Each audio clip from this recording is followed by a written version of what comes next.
안녕하세요. 꿈라디오 도윤에 오신 것을 환영합니다. 저는 아이 돌보고 집안일도 하는 워킹맘이에요. 전업주부 같은 워킹맘이라서 일도 하고 아이한테 소홀하지도 않아 어느 정도 제 생활에 만족하고 있답니다. 원래는 회사 다녔는데 애 낳고 프리랜서로 전향해서 일하는 중이에요. 생각보다 일이 꽤 잘 풀려서 감사하긴 한데 가정생활이 항상 순탄했던 건 아니었어요. 예전부터 지극한 효자랑은 살지 말라고 했죠. 저도 그런 효자 중에 효자랑 사느라 정말 지쳤답니다. 마마보이랑 사느라 얼마나 힘들었는지 몰라요. 솔직히 내 새끼 하나 건사하기도 힘들잖아요.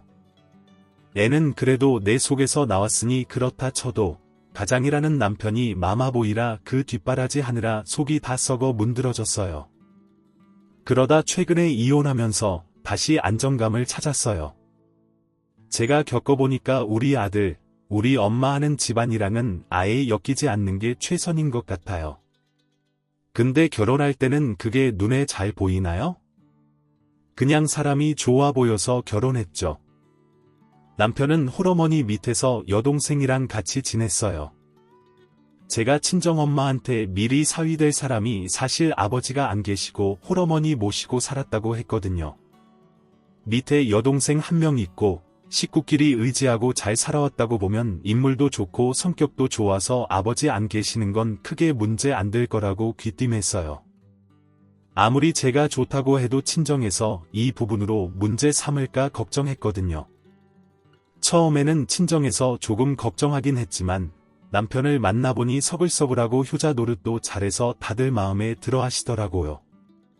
물론 시댁에 인사드리러 갔을 때는 뭔가 쎄하긴 했어요.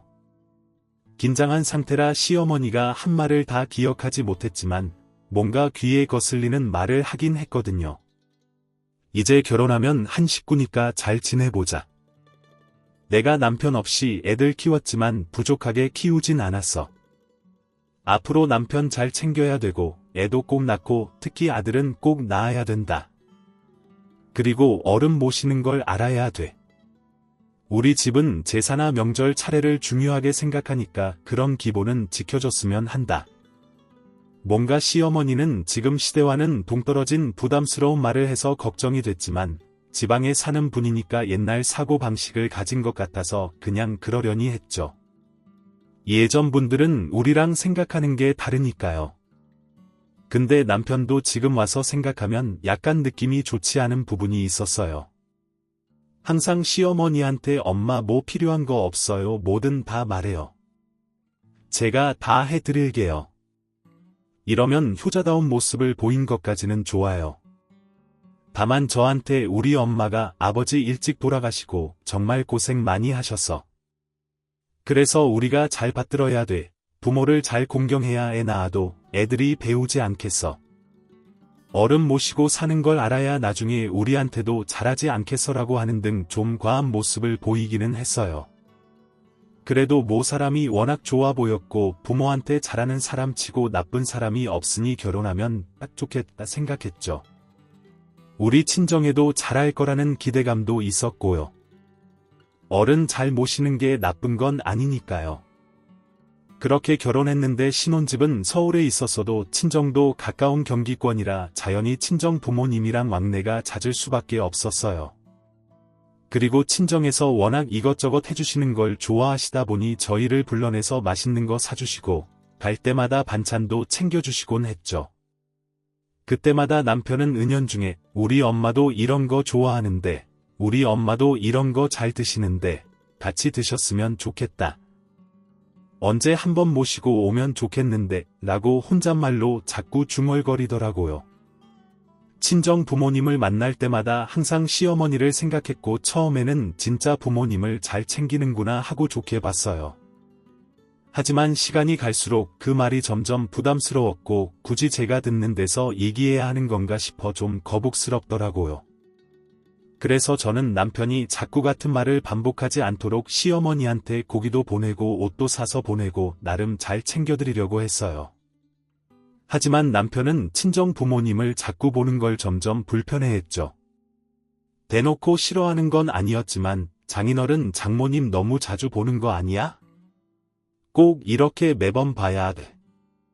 주말에 우리도 좀 쉬어야지 라면서 은근히 친정 부모님을 그만 뵀으면 하는 티를 내더라고요. 사실 친정 부모님을 자주 뵌 것도 아니고 몇 달에 한 번 보는 거였어요. 근데 시댁에는 둘 다 바빠서 명절 때만 가니까 그게 마음에 걸렸던 것 같아요. 그래서 점점 남편은 우리 엄마랑 합가하는 건 어때?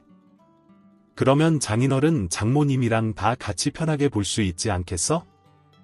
솔직히 장인어른 장모님은 자주 보는데 우리 엄마도 슬슬 챙겨드리는 게 좋을 것 같아서. 엄마는 혼자 사시는데 더 잘 챙겨야 되니 합가하는 게 좋을 것 같다 라고 자꾸 짜증나게 굴었어요. 저는 솔직히 합가하는 게 내키지 않았어요. 예전처럼 무조건 시부모님 모시고 사는 시대도 아니고 저도 직장인인데 어떻게 같이 살겠어요? 그래서 남편한테 당신이나 나나 바빠서 어머님 올라오셔도 혼자 계셔야 될 텐데 왜 합가 얘기를 해? 너무 성급한 거 아니야? 그리고 요새 누가 어른 모시고 살아? 그것도 신혼인데 합가 얘기가 나오는 게 이해가 안 돼 라며 잘라 거절했죠. 남편은 제가 강경하게 얘기하니 연세 많은 엄마 혼자 두기 어려워서 그렇지 내가 일부러 그러는 건 아니잖아. 지금 처가에만 너무 신경 쓰는 것 같으니까 우리 엄마가 마음에 걸리네.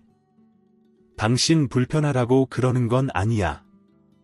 여건이 되면 근처에 집 한 채 해드리면 좋겠지만 그게 안 되니까 같이 사는 건 어떤가 싶었지 뭐 라며 적당히 둘러대더라고요. 저도 좋게 얘기하며 더 많이 나오지 않게 했어요. 우리 부모님도 어쩌다 한 번 뵙는 거고 시어머니도 가까우면 당연히 그 정도는 봤을 거야. 나도 어머님 신경 쓰는데 서로서로 쇼도 잘하면 되잖아. 합가 얘기는 하지도 마. 나는 합가하면 너무 힘들어질 것 같다 라며 단호하게 말했죠. 제가 선을 딱 그어버리니 그 이후로 남편이 당장은 합가 얘기를 하지 않았어요. 하지만 조금씩 합가 의사를 내비치긴 했죠.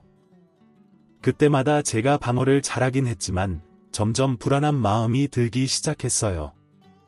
어쨌든 남편이나 시어머니나 서로 엄마와 아들 하는 게 좀 과했다 뿐이지 결혼 생활에는 큰 문제가 없었어요. 그래서 서로 일에 집중하고 나름 알콩달콩 지내다가 아이가 생겼답니다. 사실 계획한 것보다는 좀 늦어지기는 했지만 그래도 아이가 빨리 찾아와 준 덕분에 남편하고 이것저것 계획도 세우고 아기용품 사면서 행복한 시간을 보냈죠. 저는 막달까지만 회사에서 일하다가 프리랜서로 완전히 전향하기로 했어요. 물론 말이 프리랜서지 원래 다니던 회사에 출근만 안 하고 재택근무하는 거나 마찬가지였어요. 게다가 제가 재택으로 일한다는 소식을 들은 거래처 몇 군데서도 몸조리 다 하면 연락하라고 일 챙겨드릴 게 많다고 말해주더라고요.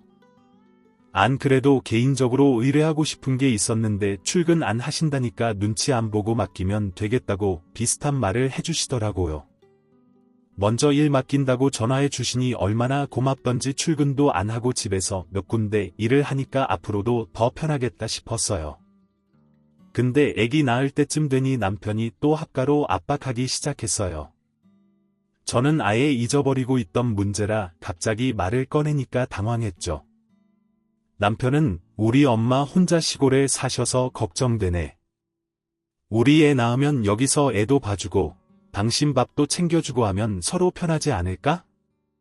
당신도 애 낳고 몇 달만 쉬다가 바로 일한다면서 그러면 애 보기도 힘들지 않겠어? 아무리 집에 있다고 해도 우리 엄마가 시골 사셔서 애 잘 보시니까 부탁드려보자고 하는 거예요. 갑작스럽게 또 합가 얘기를 하니까 짜증이 났어요. 가뜩이나 막달이라 몸도 무겁고 잠도 잘 못 자서 힘든데 또 시어머니 모시고 살자는 말을 하니까 화가 치밀어 오르더라고요. 근데 화낼 힘도 없어서 내가 저번에 합가는 안 된다고 했잖아. 친정 엄마 가까이 사시는데 뭐하러 어머님을 굳이 올라오시라고 해. 차라리 애기 돌봐주는 건 우리 엄마가 더 편해. 내가 편해야지. 어머니 모시면 난 또 마음 불편하지. 내가 오히려 수발 들어야 될걸. 남 몸조리 편하게 하려면 어머니 안 모시는 게 나아 라고 단호하게 얘기했죠. 원래 성격 같으면 불같이 화내고 버럭버럭 했을 텐데 아기가 태어날 때가 돼서 그러고 싶지 않았어요. 그래서 꾹 참고 적당히 포기하게끔 얘기했어요. 근데 시어머니까지 저한테 전화를 하시는 거예요. 남편한테 무슨 말을 들으신 건지 아니면 시어머니가 남편을 찌른 건지 모르겠지만 아무튼 저한테 전화하면서 합가를 당당하게 요구하더라고요. 예, 요새 시대가 변했다지만 시부모 모시고 사는 게 당연한 거다 라면서요. 내가 손주도 봐주고 집안일도 도와주면 좋지 않아. 그리고 나도 서울 한번 살아보면 좋을 것 같다. 평생 촌에서 나고 자라 서울살이 한번 안 해봤는데 너희 덕에 나도 서울에서 한번 살아보자. 전엔 시어머니 전화를 받을 때부터 불안했는데 제가 여보세요라고 하자마자 본론부터 꺼내는데 너무 황당하더라고요. 그렇다고 무작정 시어머니한테까지 안 된다고 하거나 화를 낼 순 없잖아요. 그래서 또 구구절절 이야기하면서 적당히 둘러댔죠. 어머님, 친정이 더 가까우니까 친정 부모님이 오며 가며 필요할 때 애 봐주시면 돼요.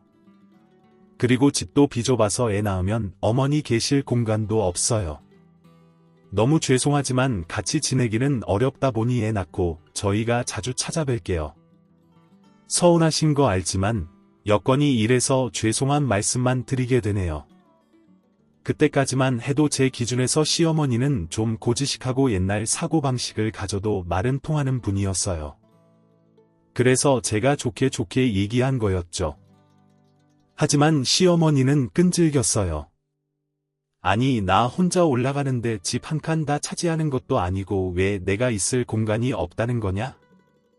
전방이 없으면 거실에서 자면 되겠네. 그냥 나랑 사는 게 싫으면 싫다고 하지 뭘 그리 빙빙 돌려 말해. 아무튼 정 같이 사는 게 부담이면 애 돌잔치 할 때까지만이라도 같이 지내면 되지 않냐? 나도 서울 구경해보면 안 되냐? 그때가 대충 애 낳기 2달 전이었는데 시어머니 말을 들으니 아직때도 안 됐는데 진통이 오는 것 같았어요. 정말 어이가 없어서 대충 잘 둘러대며 거절했죠. 생각보다 말이 안 통하는 분이라 잘못 얘기하면 더 시끄러워질 것 같았거든요. 어머님, 그렇게 생각하시면 제가 말을 잘못한 것 같다 너무 죄송하네요. 하지만 정말 같이 지내기는 어려워요. 애기 좀 키우고 나서는 어머님 서울 구경 많이 시켜드릴게요. 당장 넓은 곳으로 이사하기도 어려우니 죄송하지만 단기적으로도 모시고 살기 어려울 것 같아요. 그대로도 시어머니랑 계속 설전을 벌였지만 제가 철통같이 방어하니 시어머니가 알았다. 안 올라간다 됐냐 하면서 또 끊더라고요. 마음 같아서는 정말 시어머니고 모고 번호 싹 차단하고 다시는 안 보고 싶었지만 그건 사람이 할 짓이 아니다 싶어 참았죠. 그리고 남편한테는 당신 합가 얘기 또 하면 이혼할 줄 알아. 다음에 또 어머니 모시고 살자고 할 거면 이혼할 각오하고 얘기해. 안 그러면 입 열지 마. 나 안 그래도 막달 다 돼서 예민한데 다른데 신경 쓰게 하지 마. 그리고 효도는 각자 하자고. 나 당신한테 친정 부모님 챙겨달라. 모시고 살자는 말 안 하잖아. 당신 어머니는 당신이 챙겨드려 라고 잘랐어요. 지금도 단호하게 해두지 않으면 어물쩡거리며 자꾸 합가 얘기하고 우리 엄마가 어쩌고 할 것 같았거든요. 남편은 왜 그렇게 매정하고 모질게 얘기해? 우리 엄마가 젊어서 고생하셨으니 같이 모시자는 게 그렇게 잘못됐어? 당신 그렇게 나쁜 사람인 줄 몰랐네 라고 하더라고요. 진정이 하는 거 반만 우리 집에 해도 내가 합가 얘기를 꺼내겠냐고 하며 도리어 제 탓을 하기 시작했어요. 어이가 없었지만 더 논할 가치가 없어서 대꾸도 안 했죠. 대신 눈으로 쌍욕을 하니 남편이 좀 깨갱하더라고요. 제가 강경하니 남편도 더 밀고 나가지 못했고요. 그렇게 합가 문제는 일단락됐지만 아기 낳은 뒤부터 남편 태도가 점점 달라지더라고요. 밖에서 딴짓을 한다 그런 건 아니었는데 점점 저한테 소홀해지기 시작했고 시어머니한테 더 보란듯이 잘해주기 시작했어요. 애도 있는데 우리 가정보다는 시어머니부터 챙기기 시작했죠. 시어머니도 남편을 일부러인지 진짜 필요해서인지 자꾸 부르기 시작했어요. 시댁은 대구에 있는데 만약 시댁이 서울이랑 좀 가까운 거리였다면 남편이 매일같이 시댁에 드나들었을 것 같아요. 그전에는 안 그랬는데 시어머니가 어디 가고 싶은 데가 있으면 꼭 남편한테 택시비를 보내달라고 하더라고요. 처음에는 저도 몰랐는데 시어머니랑 통화하는 소리를 듣고 알았죠. 엄마, 택시 불러달라고요? 알았어요. 어플로 부르면 되니까 어디 가고 싶은지 말씀하세요. 비용은 제가 다 내면 되니까 그럼 걱정하지 마시고요. 아들 뒀다 뭐예요? 이럴 때 저도 아들 노릇하면서 사는 거죠. 남편이 통화하는 소리를 들으니 그제서야 왜 카드값이 자꾸 많이 나오는 건지 알겠더라고요. 어느 순간 평소보다 몇십만 원 이상 결제해야 되는 거예요. 아무리 생각해도 생활비가 더 늘어난 건 없고 애한테 돌아가는 건 사실상 제가 다 책임지고 있던 터라 남편이 돈을 더 낼 일이 없었거든요. 알고 보니 남편이 시어머니 자동차 없다고 택시 태워드리느라 돈을 많이 썼고 그게 한 달에 30만 원이 넘게 나왔어요. 심할 땐 50만 원 정도도 나오더라고요. 솔직히 애한테는 그 정도 돈도 안 쓰고 집 생활비도 제대로 안 보태면서 시어머니한테는 택시비로 그만큼 돈을 쓰는 건 이해가 안 됐어요. 그래도 여기까지는 차 없는 어른 모시는 거니까 그럴 수 있다고 억지로 합리화했죠. 하지만 시누이까지 남편한테 달라붙는 거예요. 남편이 시어머니가 한마디 하면 네, 엄마 계좌로 돈 붙여드릴 테니까 필요한데 쓰세요. 라며 돈을 척척 뿌리니까 시누이까지 돈 달라고 하더라고요. 옆에서 보니 시어머니가 옷 필요하다, 친구 만나야 한다, 이 핑계 저 핑계 대며 돈 달라고 하던데 그걸 시누이가 보고 배웠네요. 시누이는 남편한테 오빠, 나 엄마 모시고 병원 가야 되는데 올 때 점심이나 사 먹게 돈 좀 보내주면 안 돼. 나 알바해도 얼마 못 버는 거 알잖아. 교통비만 해도 감당이 안 되네 좀 부탁해 라며 시어머니 핑계대고 돈을 받아내더라고요. 통장 내역 확인하니 10만원 20만원씩 시누이한테 턱턱 보내는데 전 그것도 이해되지 않았어요. 이 모든 상황이 점점 저를 지치게 만들었어요. 한편으로는 남편이 왜 이리 변했는지, 시어머니가 왜 이렇게까지 끈질기게 구는지 이해할 수가 없었죠. 하지만 저는 저희 가정을 지키고 싶었기에 더 강경하게 나서야겠다고 결심했어요. 각자 집에 잘하는 건 좋지만 뭐 그런 것까지 다 챙겨주나 싶었거든요. 그래서 제가 좀 이건 아니지 않나 싶어서 남편한테 조목조목 따졌어요. 여보 암만 해도 시어머니나 시누이한테 돈 보내는 게 너무 많은데 그리고 택시비가 많으면 50만 원까지 나오잖아. 이렇게 사소한 거 다 해주는 건 좀 아니지 않아. 지금 당신 생활비도 제대로 안 보태지. 얘한테 필요한 것도 내가 다 충당하잖아. 우리한테는 소홀하면서 시댁만 챙기는 건 말이 안 되지. 당신 가장이야 진짜 너무한 거 아니야? 제 말에 남편은 도리어 성질만 냈어요. 아니 우리 엄마가 혼자서 저렇게 멀리 계시는데 이 정도는 내가 해야지 뭐가 아니다 너무하다 하는 거야. 당신은 장모님 옆에 붙어 지내니까 내 입장 모르잖아. 심지어 내가 옆에 계신 장모님한테도 밥 사드리고 다 하는데 우리 집에는 왜 못해? 저는 남편이 저렇게 나오니까 더 짜증이 치밀어 올랐어요. 우리 엄마는 애도 봐주시고 도와주시니까 보답하는 거지. 그리고 막말로 친정에 당신 한 달에 밥 한 끼 사드리면서 말 그렇게 하는 거 아니지. 솔직히 어머님 우리한테 해주시는 것도 없고 손주 한 번 제대로 안 챙겨주시는데 무슨 돈을 매번 그렇게 많이 보내. 아가씨도 중간에서 뭔데 자꾸 외식해야 된다고 돈을 달라고 하냐고. 나 진짜 이해가 안 되네.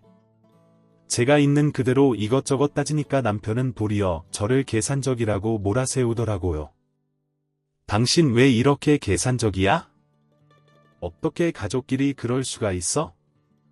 엄마랑 동생 둘만 사는데 안쓰러운 생각도 안 들어. 그리고 우리는 전부 당신도 버니까 내가 엄마 살아계실 동안 잘해드리는 건데 그게 그렇게 아까워. 나중에 엄마 돌아가시면 그때 내가 생활비 더 보태면 되잖아. 남편이 괜히 성질만 내는 꼴을 보고 있으니 뭔가 일이 크게 잘못 돌아간다는 생각이 들었어요. 하지만 무작정 뭐라고 할 수만은 없었고 시어머니한테 대놓고 따질 수도 없었어요.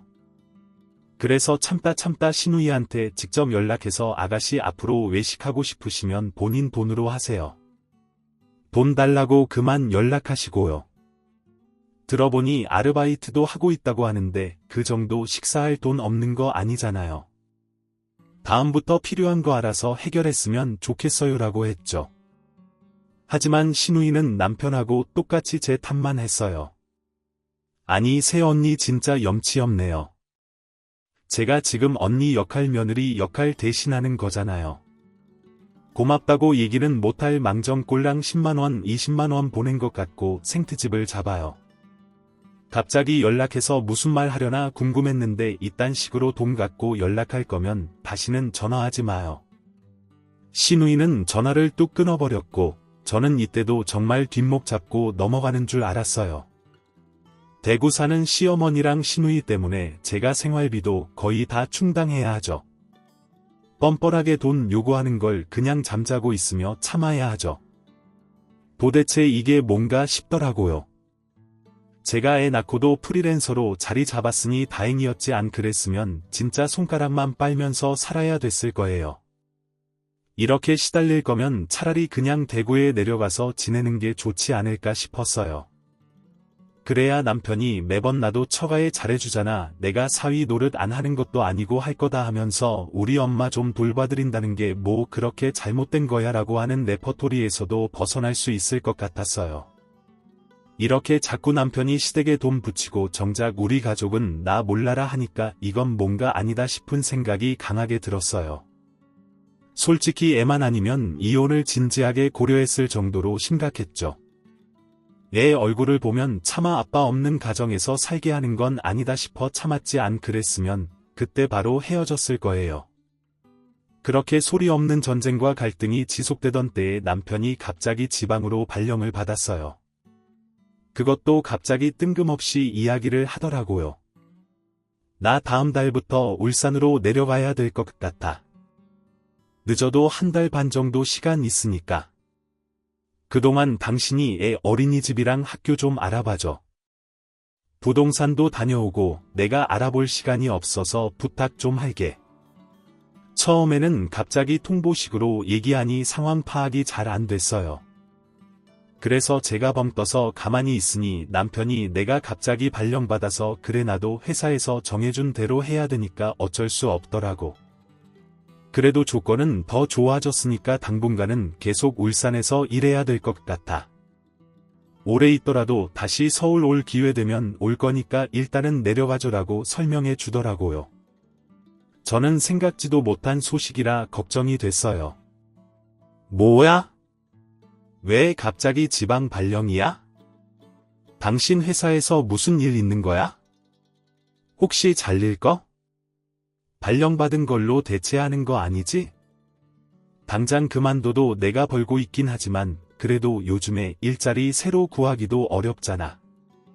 혹시 문제 있는 거면 솔직하게 얘기해줘. 그래야 대책을 세우든 하지. 제가 걱정스럽게 얘기하니까 남편은 웃으며 그런 거 아니라며 걱정할 거 하나도 없다고 했어요. 일은 무슨 나 승진해서 발령받은 건데 우리 회사는 울산에서 시작한 회사잖아. 월급도 올랐고 직급도 올랐고 다 좋은데 뭐 근데 하필 관리하는 데가 그쪽이라 옮겨야 되는 거야. 그게 좀 걸리네. 애 성격상 갑자기 다른 데로 옮기면 힘들어할 텐데 남편 말대로 애 어린이집이며 앞으로 학교 보낼 것도 걱정이었고 당장 집 처분도 걱정이라서 고민이 많이 됐어요. 솔직히 서울에서 학교 다니는 게 여러모로 이점이 많잖아요. 울산도 큰 도시지만 교육에 있어서는 어느 도시든 서울 쪽을 따라오긴 어렵긴 하니까요. 그리고 집이 팔려야 울산에 집을 마련해도 휘청이지 않을 텐데 요즘 부동산 시장이 불안해서 여러모로 걱정이 많았어요. 그러다 남편이랑도 상의해보고 친정 부모님하고도 상의한 끝에 처음에는 남편이랑 저 둘만 집 팔아서 울산에 내려가 살기로 했어요. 애는 당분간 친정에 있으면서 어린이집 다니고 제가 주말마다 올라와서 보기로 했죠. 친정엄마도 애가 내성적이고 친구들하고 잘 어울리지도 못하는데 갑자기 이사하면 적응을 잘 못할 것 같다. 학교 들어가기 전까지는 우리 집에서 지내는 게 좋을 거야. 내가 안 가는 게 더 낫긴 한데 내려가야 되면 자주 올라와서 챙겨주면 되지 않냐, 힘들어도 차 끌고 올라와서 돌봐주면 되지 싶다라며 둘만 내려가는 게 좋을 것 같다고 몇 번이나 말씀하시더라고요. 제가 봐도 애가 친정에서 지내는 걸 불편해하지 않고 지금은 어린이집에서 나름 적응한 상태라 둘만 내려가는 게 낫겠더라고요. 물론 저 없이 애만 놔두는 건 좀 아닌 것 같아서 고민이 됐어요. 그리고 남편이 다시 서울로 발령받을 수 있는 건데 집을 섣불리 파는 것도 좀 아니다 싶었고요. 그래서 제가 남편한테 당신 혼자 내려갔다가 애가 초등학교 들어갈 때는 아예 울산으로 온 식구가 모여 사는 게 좋지 않을까, 암만 해도 아직 애가 어린데 나 없이 친정에 맡겨두기가, 그래서 학교 들어갈 때는 어차피 새로 적응해야 되니 몇 년만 둘이 여기 이러다가 내려가면 좋을 것 같아라고 했어요. 남편도 곰곰이 생각을 하더니 그래 당분간은 그러는 게 좋을 것 같아. 나야 혼자 가도 대구랑 가까우니 우리 엄마랑 동생 자주 보면 되고 애 혼자 놔두고 둘 다 데려가긴 좀 그렇겠지. 일단 그렇게 하는 걸로 하죠라며 제 생각에 동의했어요. 근데 남편이 갑자기 태도를 바꾸더라고요. 근데 생각해보니까 나 혼자 가는 건 좀 아닌 것 같지 않아. 나 혼자 가면 돈 벌러 가는 건데 애 성격이 좀 내향적이어도 이런 일도 겪어봐야지.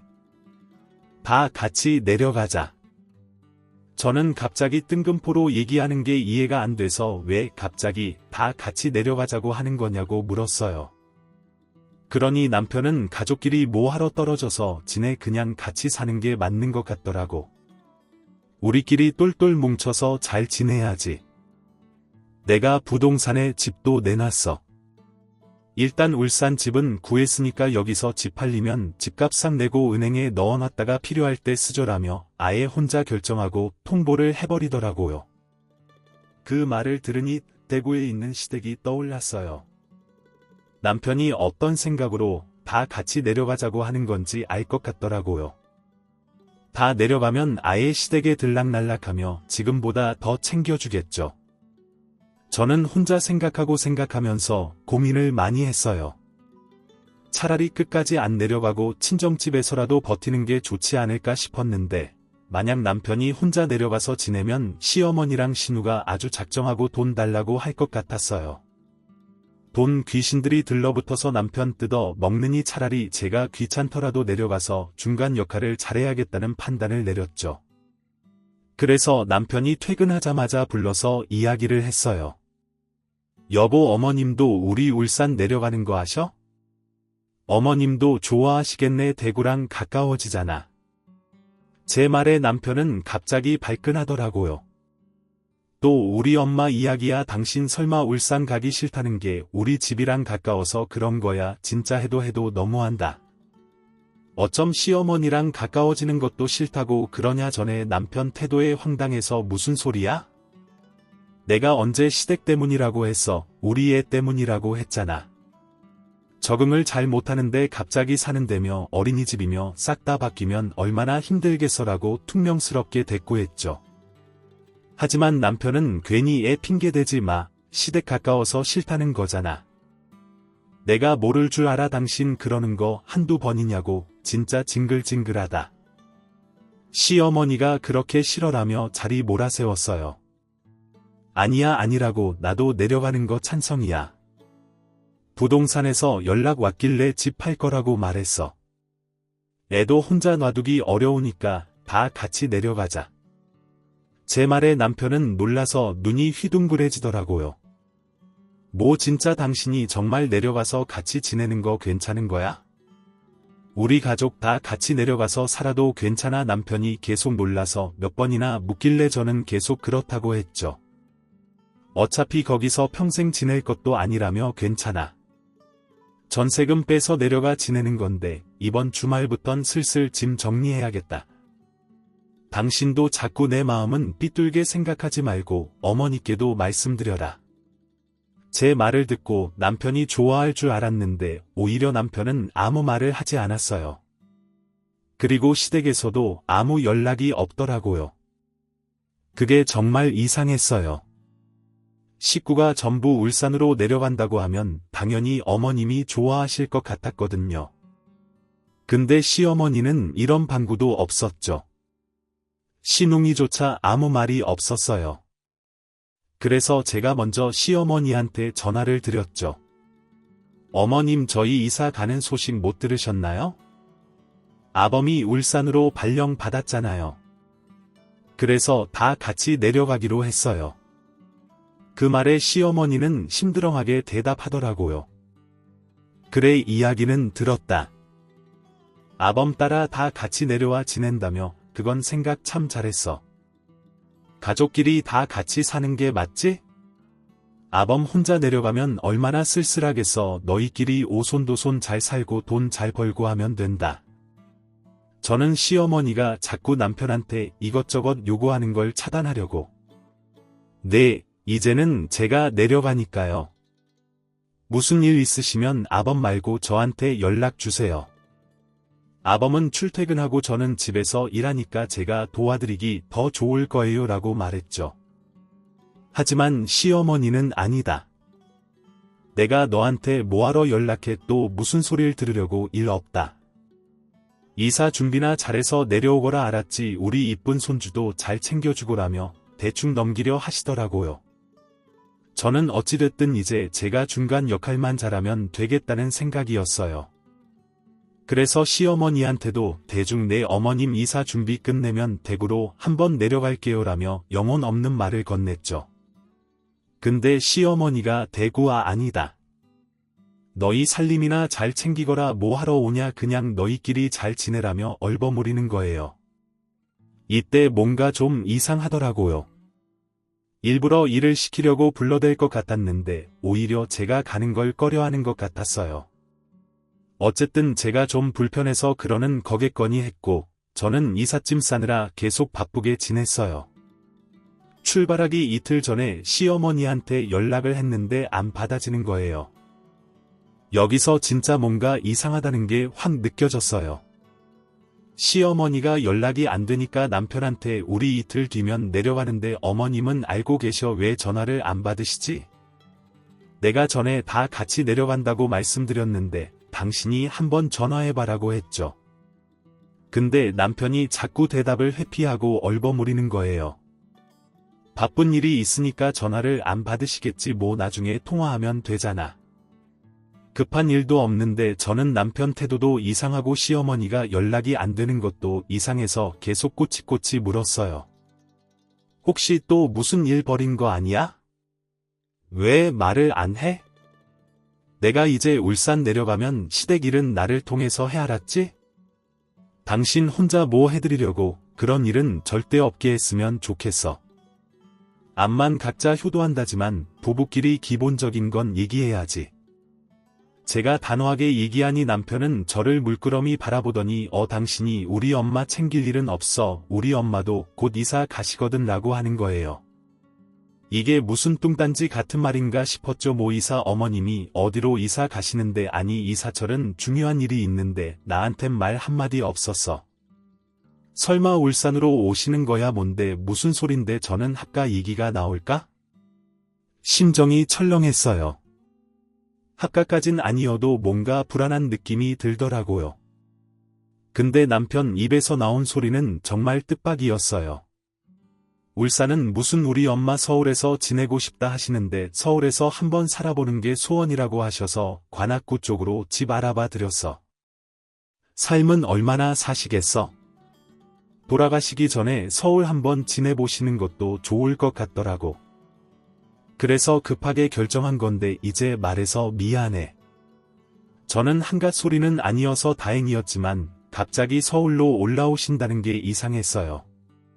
아니 어머님이 무슨 돈이 있으셔서 서울까지 올라오셔. 대구에 있는 집 팔아도 이사하는 건 힘든 거 아니야. 서울 집값이 한두 푼 하는 것도 아니고 관악구면 집값이 꽤 나가지 않아.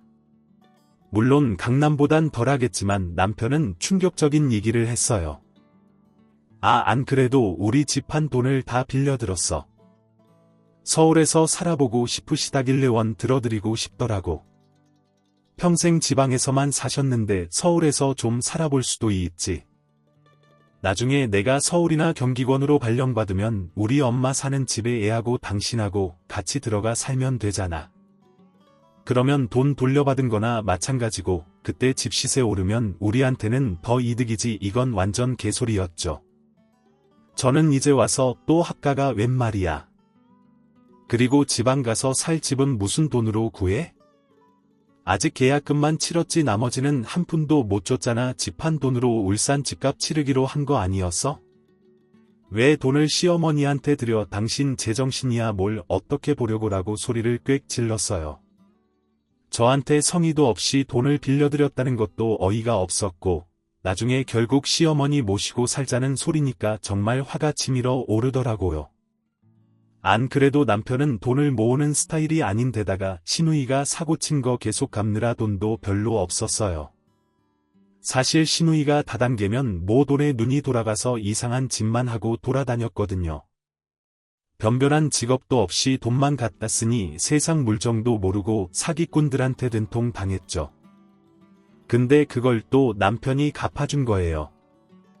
그러니 제가 시댁 일이라고 하면 눈에 불을 끼게 되고 예민하게 굴 수밖에 없었죠. 이걸 친구들한테 얘기하겠어요? 친정이 얘기하겠어요? 그냥 제가 속으로 살피면서 뒷수습만 했죠. 남편은 그걸 알아도 모른 척했고 시댁 식구들은 알 턱이 있나요? 알았어도 당연한 거라고 생각했을 거예요. 무책임한 남편과 시어머니 시누이의 짝짝꿍이 아주 환상적인 수준이라 저 혼자 정신 똑바로 차리고 사느라 정말 힘들었어요. 생활비도 제가 거의 다 충당할 정도였고 남편은 어느 순간부터 시댁에만 돈을 갖다 주고 집에서는 소홀했거든요. 근데 남편은 제 말에도 남일 보듯하며 지방 집값은 싸잖아. 그러니까 대출 받으면 되지. 우리 둘이 맞벌이 하니까 대출금 금방 갚을 수 있을 테니 걱정할 거 없어. 안 되면 당신이 좀 갚아주고 공동명예하면 되잖아. 대충 그렇게 되는 대로 살면 되지. 뭘 그렇게 걱정해?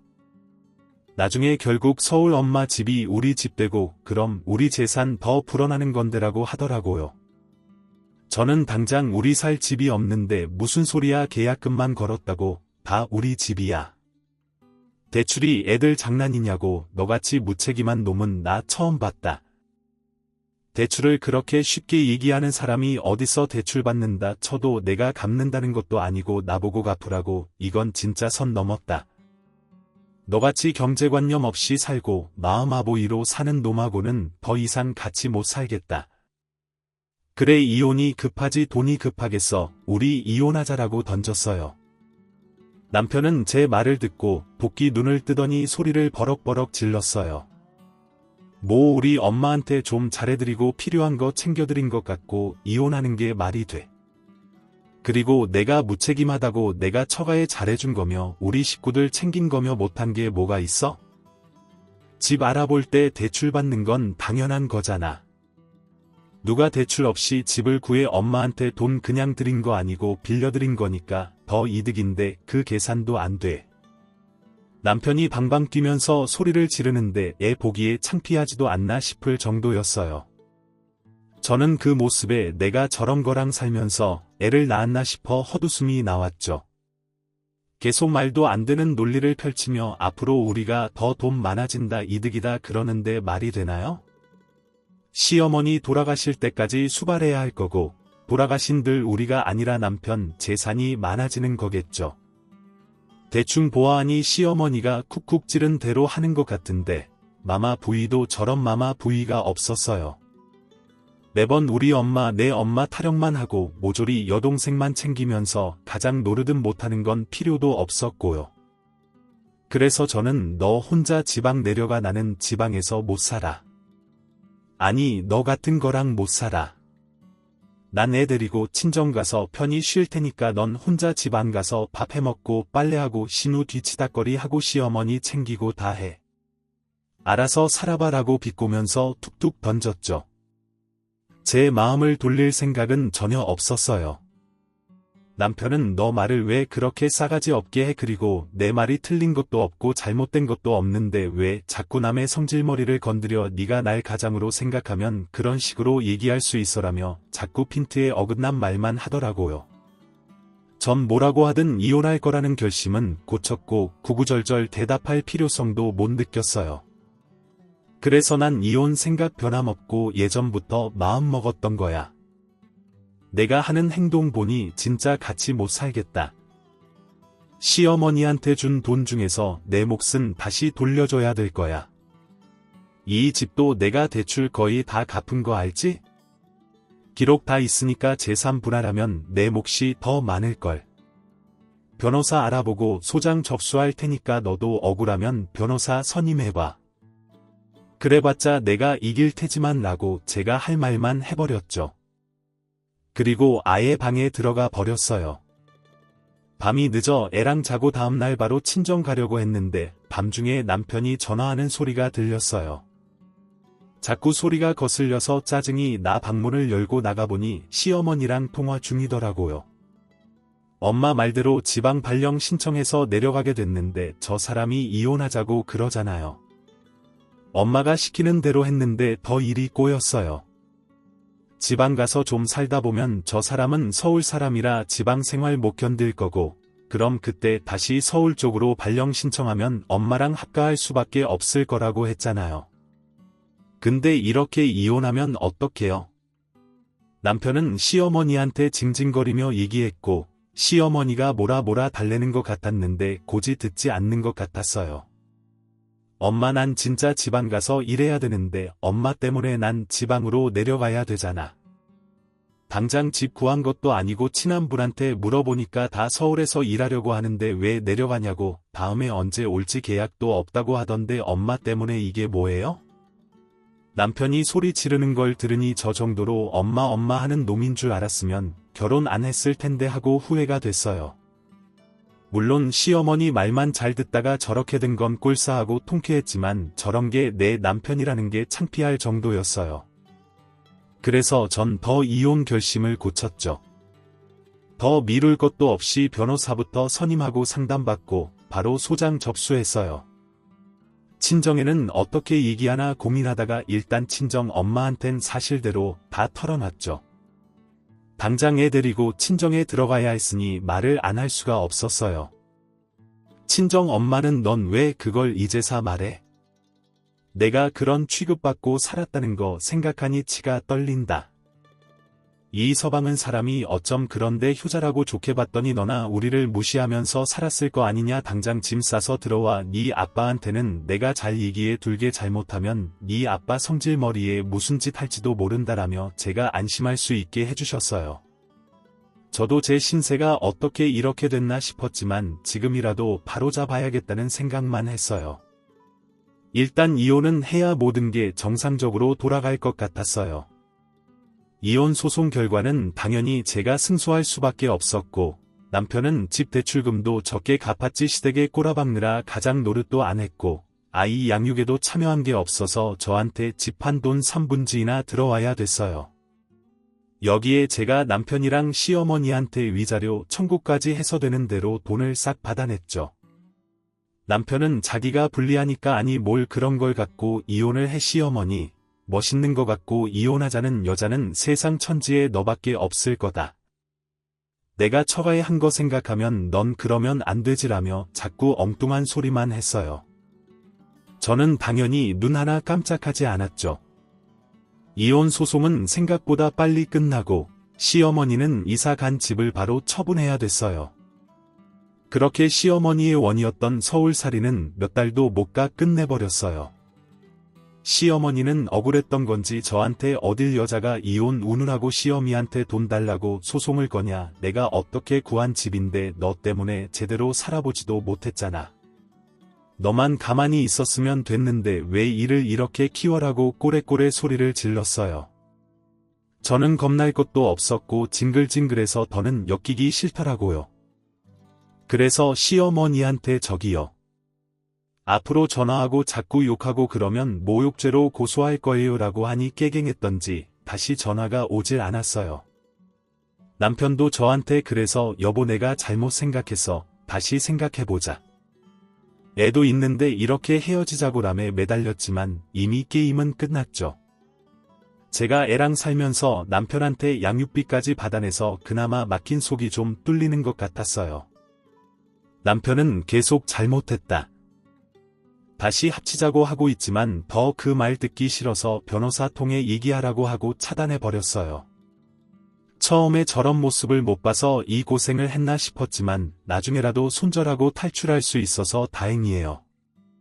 들리는 소문에 신웅이가 남편이 돈 갚아주니 또 시어머니 명의로 훔쳐다 재테크하다 억대 빚을 졌다고 하더라고요.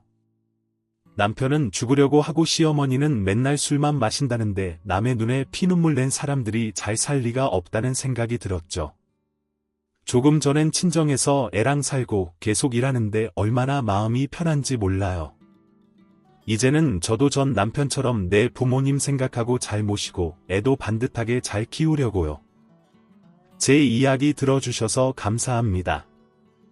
오늘도 저희 채널에 와주셔서 감사드립니다. 더 좋은 이야기로 찾아뵙겠습니다. 지금까지 작은 별 라디오였습니다.